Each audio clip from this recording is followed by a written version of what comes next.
Most people get this wrong when their Walmart EBT payment suddenly stops working. The biggest mistake you need to avoid is assuming your card is broken right away. Here's the truth no one tells you. In many cases, the issue is caused by a simple account setting, an ineligible item, or a temporary system problem.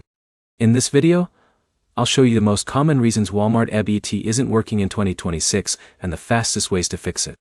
Make sure you watch until the end, because one of the last fixes is often the one that solves the problem.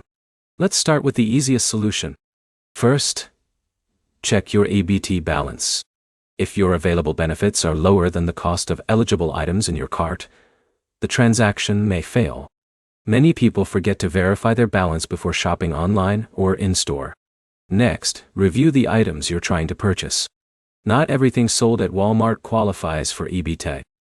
Generally, eligible grocery products can be purchased with EBT benefits, while items like household supplies, personal care products, alcohol, tobacco, and certain prepared foods usually require another payment method.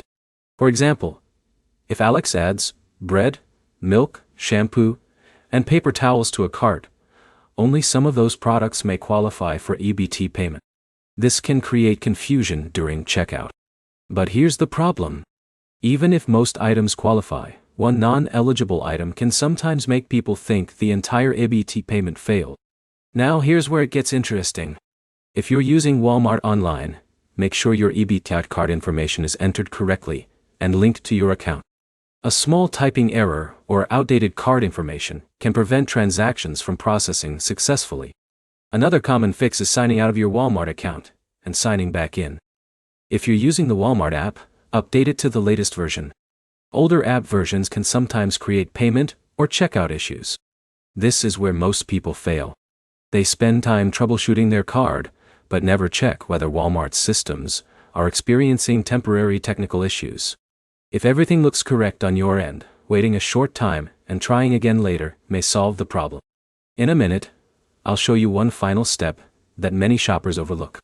If none of the previous fixes work, contact Walmart customer support or your local EBT program administrator. They can verify whether the issue is related to your account, card status, eligibility, or a system-related problem. To recap, check your EBT balance, review item eligibility, verify your card information, update the Walmart app, and look for temporary system issues. These steps solve most Walmart e-payment problems.